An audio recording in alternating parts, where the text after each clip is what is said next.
자, 오늘은 이제 욥기 27장을 우리가 살펴보겠습니다. 욥기 27장인데 다시 한번 우리가 복습을 해보면은 이제 1, 2장에서는 천상회의가 나오죠. 우리는 이 1, 2장을 보면서 왜 욥이 고난을 받아야 됐는가 하는 이유를 여러분과 저는 알고 있습니다.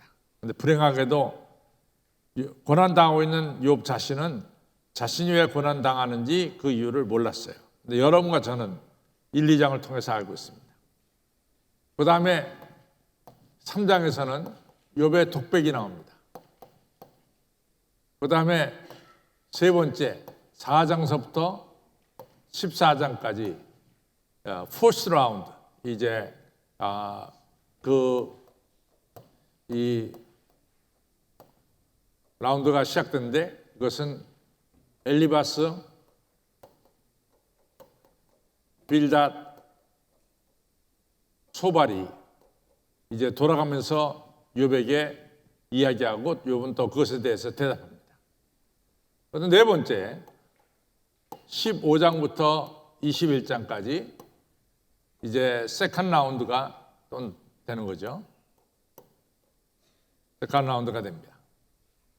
그 다음에 다섯 번째로 우리가 22장서부터 31장의 일까지 썰드 라운드가 이제 시작됩니다.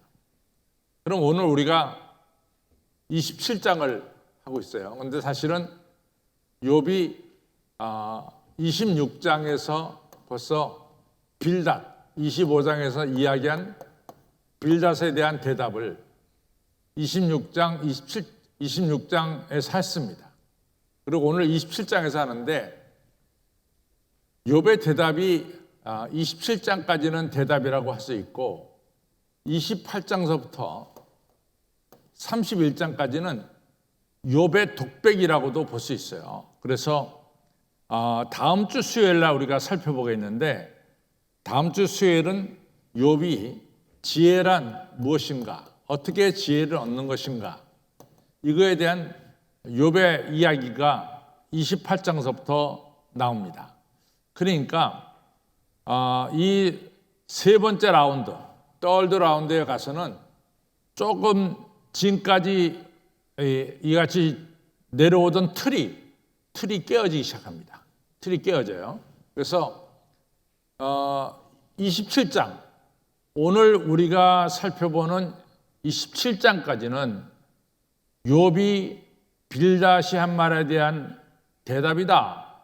여기까지는 우리가 괜찮습니다. 그런데 다음 주 수요일부터 우리가 살펴볼 욥의 이야기는 이 엘리바스나 빌닷, 소발에 대한 대답이라기보다는 자기 나름대로 가지고 있는 지혜는 뭐냐, 이런 문제를 다루고 있다, 이렇게 생각하면 되겠어요.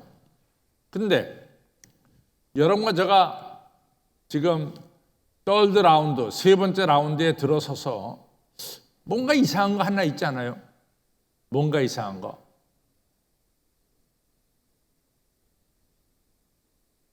뭔가 이상한 게 하나 있어요. 틀림없이 제가 보기에는. 뭔가 이상한 게 뭘까요?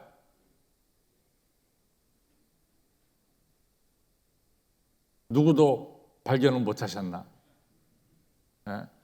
왜냐하면은 원칙적으로는 엘리바스가 이야기하면은 빌닷이 대답하고, 욥이 대답하고, 빌닷이 이야기하면 또 욥이 대답하고, 소발이 이야기하면 또 욥이 대답해야 됩니다. 그것이 퍼스트 라운드하고 세컨드 라운드에서는 그것이 그대로 순서대로 이루어졌어요. 근데 썰드 라운드, 세 번째 라운드에 가서는 좀 달라졌어요. 엘리바스가 22장에 이야기한 것에 대해서 욥이 대답합니다. 그렇죠? 욥이 23장에서 대답을 해요. 그 다음에 23장, 24장에서 대답합니다. 그 다음에 25장에 빌닷이 이야기한 것에 대해서 26장, 27장에서 대답합니다. 그럼 그 다음에 누가 나와야 돼? 소발이 나와야죠. 소발이 안 나와요. 소발이 안 나옵니다. 소발이 안 나오고 28장부터 31장 끝까지 욥의 또 다른 제가 28장은 욥이 지혜에 대해서 이야기했다 그러잖아요. 욥의 이야기가 나오고 있습니다. 그래서 3라운드에 가서 세 번째 라운드에 가서 지금까지 해오던 틀이 바뀌었어요. 1라운드, 2라운드하고는 좀 다르게 3라운드에서는 소발의 이야기가 안 나온다. 또 한 가지 우리가 조금 감지가 됐어요. 어떻게 감지가 됐냐면은 우리가 25장 빌닷의 이야기를 읽어보니까 너무 짧아. 이야기가 너무 짧아요. 그렇죠? 그래서 지난주에는 우리가 빌닷의 이야기 25장 하나 가지고는 너무나 짧아가지고 빌닷의 이야기에 대해서 욥이 대답한 26장까지 합쳐서 지난주 수요일에는 우리가 살펴봤습니다. 그래 안 그래요? 안 그런 것 같은데 전혀 여러분들 생소한 소리를 좀 오늘 듣는 것 같다 이렇게 생각하는데 지난주에 틀림없이 제가 25장, 26장을 함께 다뤘습니다. 그리고 오늘 27장을 다루는 거예요. 20장은 23절까지 나가니까 오늘 수요일 예배에 맞춰서 제가 이야기할 수가 있어요. 만약 이것이 5절, 6절로 끝난다면은 또 다음 장을 붙여서 이야기를 할 수밖에 없어요. 그러니까 23절까지 나가니까 오늘은 욥의 대답으로 이야기할 수 있습니다. 그 다음에 28장, 29장, 30장, 31장까지 욥의 이야기가 계속되고 있습니다. 그래서 28장부터는 이 빌닷이 이야기한 것에 대한 대답이라기보다는 28장 다음 주 수요일부터 공부할 것은 욥이 가지고 있던 욥이 생각하는 지혜는 뭐냐 이런 이야기를 이제 28장, 29장, 31장까지 나가게 되겠습니다. 자, 오늘은 27장을 보겠습니다. 27장은 25장에서 이 빌닷이 한 얘기에 대한 대답이에요. 근데 사람이 어떤 한마디에 이렇게 자기 마음에 꽂히는 게 있는 것 같아요. 다 여러분도 저도 그때요. 그렇습니다. 다 여러 이야기를 하면은 상대방이 나한테 여러 이야기를 하면은 그런 이야기에 대해서 대부분 기억하지 않고 다 잊어버립니다. 잊어버리는 경우가 대다수죠. 그러나 그 친구가 나한테 무슨 얘기 한마디 딱 했는데 평생 안 잊는 이야기였어요. 이상해. 그 평생 안 잊는, 잊혀지지 못하는 이야기. 평생 나에게 뭔가 상처를 줬고 그것에 대해서 내가 틀림없이 반박을 할 수밖에 없는 이러한 이야기가 좀 있습니다. 여러분도 그렇지 않아요? 여러분도 그렇지 않아요? 다 그런 이야기들이 있어요. 근데 욥에게 있어서 좀 꽂히는 이야기가 뭐냐면 엘리바스, 빌닷, 소발이 욥을 죄인이라고까지 얘기하는 것은 욥 너 죄인이야? 여기까지는 오케이야. 욥은 상대방이 자기한테 죄인이라고 말하는 것에 대해서는 그렇게까지 크게 디펜스, 변명하지 않습니다. 근데 이 사람들이 욥을 죄인으로 얘기한 것뿐이 아니라 더 나가서 악인으로 이야기했단 말이죠. 악인. 악인은 제가 항상 악이라고 하는 것이 들어가는 것은 뭐를 이야기하냐면 하나님과 대적하는 것을 말해요. 하나님과 대적하는 것. 그래서 우리가 죄인이라고 그러면은 내가 하나님 말씀에 뭐뭐를 못 지켰어요. 그래서 내가 죄인이다. 그렇게 말할 수 있죠. 그렇죠, 죄인은. 여기까지 따라오죠, 맞죠? 죄인은 내가 10계명 중에서 1계명, 2계명, 3계명 중에 하나를 범했다. 그러니까 나는 죄인이다. 이렇게 얘기가 된단 말이죠. 계명에 대해서 내가 못 지킨 것에 대해서. 근데 악인이라고 하는 것은 좀 더 다른 차원입니다. 악인은 하나님과 대적하는 것이 악인이에요. 하나님과 대적하는 것이 악인입니다. 그래서 우리가 마귀 사탄을 갖다가 뭐라고 말합니까? 악한 마귀 사탄이라고 말합니다. 마귀 사탄은 하나님과 대적하는 거예요. 특별히 사탄은. 그 다음에 마귀는 여러분과 저를 유혹해서 결국은 하나님과 대적하게 만드는 것이 마귀의 일입니다. 사탄은 대놓고 하나님과 대적하는 거예요. 그러면 죄인과 악인에는 좀 더 차이가 있어요. 악인은 하나님과 대적하는 자다, 이런 이야기가 생긴단 말이죠. 그러니까 욥은 친구들이 와서 너 죄인이다, 너 숨겨둔 죄가 있다, 그걸 갖다가 얘기해라, 이때까지는 오케이야. 근데 이게 하나 더 발전해서 너 악인이야, 이렇게 말하면은 욥은 이거에 대해서는 흥분을 안 할 수가 없어요. 그래서 욥이 자신이 악인이 아니다라고 하는 걸 갖다가 오히려 악인이 아니고 자기는 의인이다. 또 우리가 의인에 대한 것도 조금 성경에서 나오는 의인에 대한 것도 우리가 좀 살펴볼 수가 있어요. 의인은 뭡니까?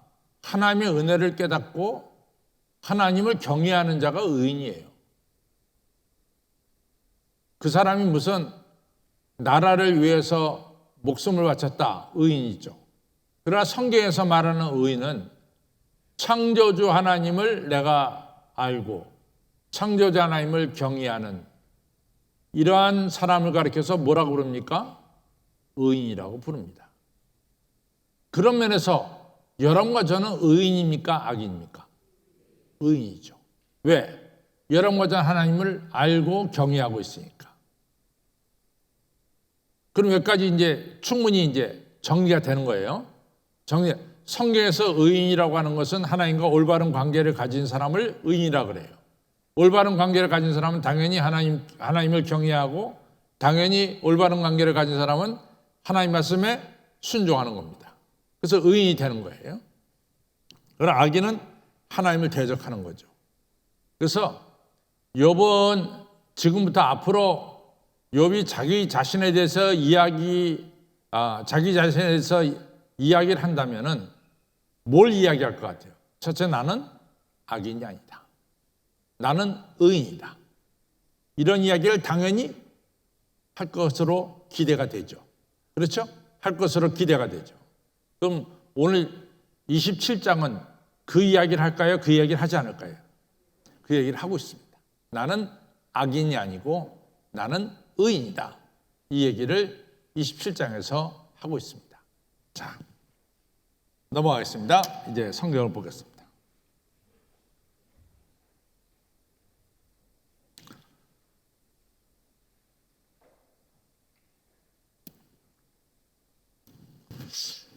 욥이 1절, 욥이 또 비사를 들어 가로되, 여기서 비사는 머리끌 또는 비유로 얘기할 수 있어요.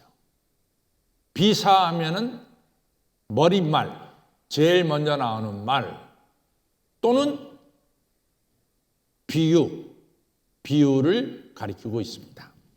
자, 욥이 또 비유를 들어 가로되, 나의 의를 빼앗으신 하나님. 좀 하나님에 대해서 약간 섭섭한 마음이 있어요. 자기가 이렇게 여러 가지 고통과 고난 속에 있으니까 사람들이 자기를 죄인이라고 부르고 더 나아가서 악인이라고 불러요.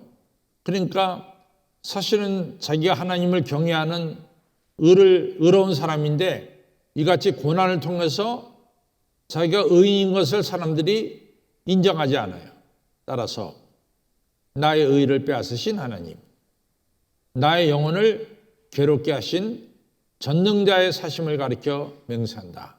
비록 하나님께서 나에게 이같이 고난을 주셨고 어려움을 주셨지만 그럼에도 불구하고 나는 하나님의 정말 하나님 앞에서 하나님의 사심을 가리켜 하나님 앞에서 내가 진실을 이야기한다. 3절에 보면은 나의 생명이 아직 내 속에 완전히 있고 하나님의 기운이 오히려 내 코에 있느니라. 내가 악인이면 벌써 죽었어야지. 악인은 벌써 이 땅에서 사라졌어야지. 하나님의 심판을 받아서. 그렇잖아요? 그런데 난 아직까지 생명이 붙어 있어. 너희들 나를 갖다 잠깐만 악인으로 몰아치는데 그럼 악인은 벌써 죽었어야지. 이 땅에 없었어야지. 근데 나는 아직까지 생명이 완전하게 있다. 이렇게 이제 이야기하는 거죠. 나 생명이 있잖아. 그리고 내 코에 아직도 하나님의 호흡이 있어. 이렇게 이제 이야기합니다. 그러면서 4절을 보면은 자기의 각오를 얘기합니다. 결코 내 입술이 불의를 말하지 아니하며, 여기서 불의라고 하는 것은 하나님을 대적하는 말입니다. 하나님의 은혜를 저버리는 말입니다. 결코 내 입술이 하나님을 대적하는 말을 하지 아니하며 내 혀가 괴율 거짓말을 바라지 아니하리라. 5절, 내가 분명히 말하지만은 나는 단정코 너희들이 옳다 하지 아니하겠다. 너희들은 틀렸다. 너희들의 이야기는 잘못됐다. 라고 한 얘기예요. 너희들은 인과응보 또는 보상의 원리로 자꾸만 나를 갖다가 큰 죄를 져서 이러한 어려움을 겪고 있다라고 나를 죄인으로 또 악인으로 몰고 하지만 나는 너희들의 이야기에 절대로 동의할 수가 없다. 동의할 수가 없다. 이런 얘기죠. 죽기 전에, 내가 죽기 전까지, 죽을 때까지 나의 순전함, 하나님을 향한 나의 순전함을 버리지 않을 것이라.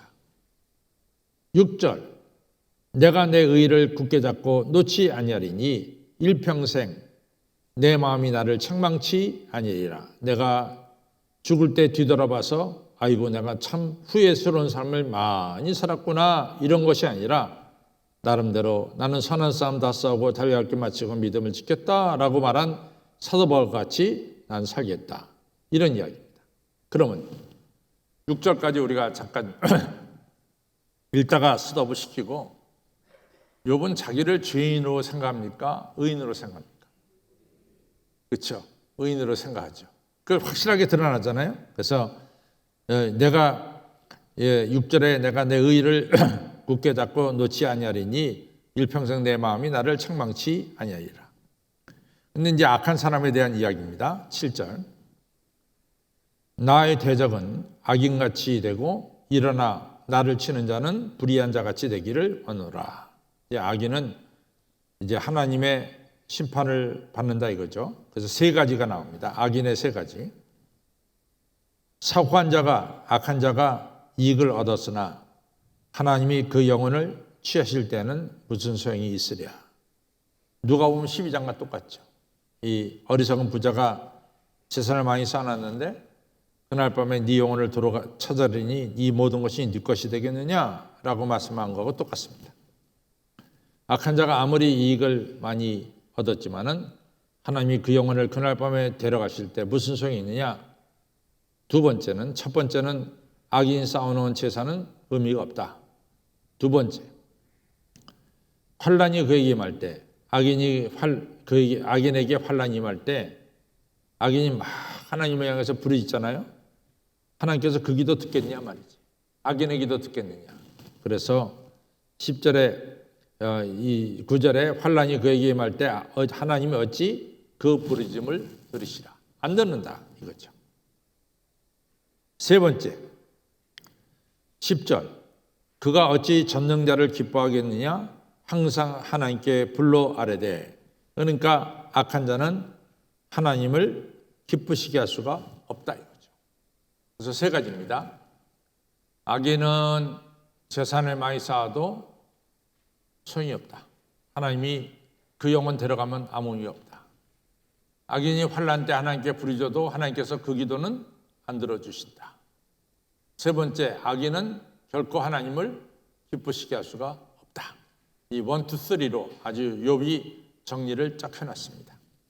그 다음에 이제 11절 보겠습니다. 하나님이 하시는 일을 내가 너에게 가르칠 것이요. 이 누구한테 가르치는 거예요? 엘리바스, 소발, 빌다, 소발을 가르친 거죠. 전능자의 뜻을 내가 숨기지 아니라, 이제는 세 친구에게 하나님의 뜻을 가르치는 것이죠. 너희가 사실은 이러한 하나님의 뜻을 다 보았단 말이지. 그런데 너희는 나를 악인으로 주인으로 여기고 있으니 아주 허탄한 사람이 아니냐, 이렇게 세 친구를 이야기하고 있습니다. 자, 또 12절부터 13절부터 우리 보겠습니다.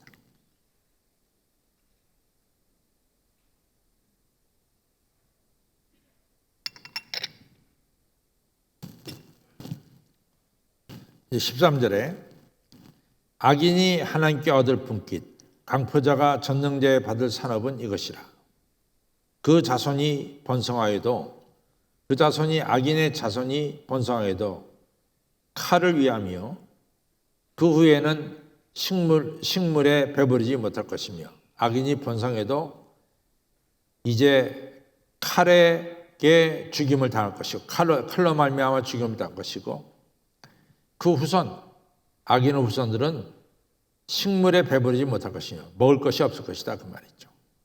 15절, 악인의 남은 자는 연병으로 묻히리니 그의 과부들이 울지 못할 것이다. 과부가 많이 생겼어도 그 연병으로 죽은 남편을 위해서 울지 못할 것이다. 16절, 악인, 그가 비록 은을 티끌같이 쌓고 의복을 진흙같이 예비할지라도, 그러니까 은을 엄청나게 쌓아놓고, 그 옛날에는 의복이 굉장히 비쌌어요. 의복을 많이 예비할지라도. 17절, 그 예비한 것, 악인들이 예비한 옷을 의인이 입을 것이고, 그 은, 악인이 쌓아놓은 은은 죄가 없는 무죄자, 죄가 없는 사람들이 그것을 가지게 될 것이다, 이런 이야기입니다. 그 다음에 18절, 그 악인이 지은 집은 좀의 집 같고, 그 좀이 짓는 집이잖아요. 그 무슨 아무 의미가 없죠. 좀이 짓는 집. 좀이 남의 거 뜯어가지고 이렇게 집을 짓는데, 그런 집 같고 볼품없는 집이 되는 것이고, 상적군의 초막 같을 것이며. 그래서 상적군은 뭐냐면은 가수원에서 과수원 밭을 이렇게 살펴보는, 그걸 갖다가 우리가 그걸 뭐라 하던가,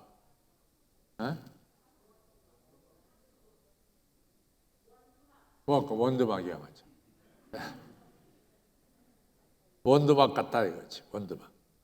원두막을 누가 콘크리트로 줘요. 원두막을 대강 짓고 그 다음에 거기서 지켜만 보는 거지. 그러니까 포도원의 막루 같다, 이런 얘기가 되겠습니다. 원두막입니다. 그래서 이 18절은 그 악인이 지은 집은 좀이 집을 짓는 것과 같고, 상직군, 파수꾼이 초막 같을 것이며. 19절, 부자로 누우나 부자로 살다가 죽었지만 그 조상에게로 돌아가지 못할 것이요. 그것은 뭐냐면 조상으로 돌아가지 못한다는 것은 조상의 묘에 묻히지 못한다, 이런 얘기예요. 악인이기 때문에. 눈을 뜬 적 없어졌으리라. 갑작스럽게 죽을 것이다. 두려움이 물같이 그를 따라 미칠 것이고, 폭풍의 밤에 그를 빼앗을 것이며 순식간에 그가 죽을 것이다. 21절, 동풍이 그를 날려보내며 그의 초소에서 몰아내리라. 동풍에 순식간에 그가 날려가며, 그래서 제가 시편 73편을 이야기하면서 악인이 아주 번창하고 잘 되는 것 같지만 어느 순간 순식간에 미끄러져서 음부로 떨어지는 것을 시편 73편 쓰신 시인이 성전에 들어가서 기도할 때 그것을 보게 되죠. 그래서 악인의 멸망은 아주 급속하게 악인의 멸망이 찾아온다, 이것을 강조하고 있습니다. 그래서 21절, 20절, 21절 다 순식간에 악인이 심판받을 것을 말씀하고 있습니다. 동풍에 그를 날려보내며 그 초에서 몰아내리라. 이러한 악인에 대해서 22절, 하나님이 그를 아끼지 아니하시고 쏘시나니 하나님은 악인을 아끼지 않는다 이거죠. 그가 그 손에서 피하려 하여도 하나님 손에서 피하려 해도 못할 것이며 이렇게 악인이 멸망하는 것을 보고 23절 사람들이 슬퍼하거나 그러하지 않고 박수치며 박장하며 조롱하고 그 초사에서 몰아내리라. 악인은 사람들에게 절대로 환영받지 못할 것이다. 이런 이야기를 분명히 하고 있습니다. 그래서 우리가 27장을 이렇게 읽으면서 느낀 것은 욥이 친구들이 욥에게 너 죄인이다. 그 다음에 한 발자국 더 들어가서 너 악인이다. 이렇게 욥에게 대해서 엘리바스 빌다 소발이 욥을 몰아갔어요. 그걸 욥이 쉽게 잊지 못하는 거예요. 네가 나를 죄인이라고 말했을 때도 그것도 힘든 이야기인데 더 나가서 욥을 향해서 악인이라고 몰아칠 때 악인은 하나님을 대적하는 거거든요. 그때 욥이 그것을 갖다가 가만히 있을 수가 없었죠. 그래서 오늘 27장에서 나는 죽을 때까지 나는 순전하게 살겠다. 내가 인생을 다 살고 뒤를 돌아봤을 때 나는 후회함이 없는 삶을 살겠다. 제가 얘기하기를 사도 바울처럼 나는 선한 싸움 다 싸우고 달리기를 마치고 믿음을까지 지키겠다. 의롭게 살겠다. 이런 얘기죠. 그래서 욥은 너희들이 나를 갖다가 죄인이여 악인으로 몰지만은 나는 의인이다. 나는 하나님 앞에 아주 순전하게 하나님 믿으면서 살겠다. 나는 의인이다. 라는 것을 분명히 밝히고 있습니다. 그러나 봐라. 악인은 어떻게 되느냐? 그 악인은 재산을 쌓아도 그 재산을 쓰지 못하고 하루아침에 없어지고 악인은 환난 때 부리져도 그 기도 하나님이 안 들어주시고 또 이 악인에 대해서는 하나님께서 절대로 악인이 하는 일을 기뻐하지 않는다. 이러면서 악인을 갖다가 확실하게 정의를 해놓고 있습니다. 이처럼 욥은 어떤 어려움에도 하나님을 올바르게 섬기는 의인으로서 올바른 자로 살겠다라는 걸 갖다가 다시 한번 분명히 말씀한 것을 우리가 27장에서 보게 됩니다. 이제 결론을 가겠습니다.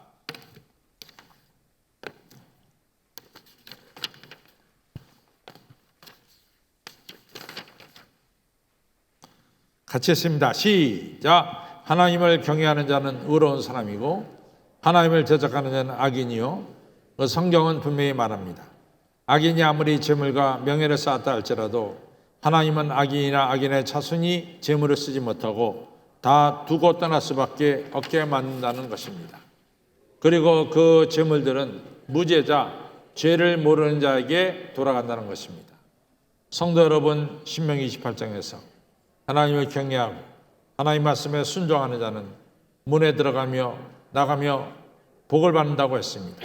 2024년 새해에 하나님을 경외하시고 악인의 꾀, 죄인의 길, 오만한 자를 피하시고 오직 여호와의 법을 주야로 묵상하는 자가 되시길 바랍니다. 그래서 들어와도 복을 받고 나가도 복을 받기를 바랍니다. 나아가서 시냇가에 심겨진 나무처럼 사시사철 열매를 맺는 축복을 2024년에 받으시기를 주님의 이름으로 축원합니다. 하나님을 인정하고 하나님을 경외하고 하나님 말씀에 순종하는 이러한 의로운 자의 삶을 사시기를 주님의 이름으로 축원합니다.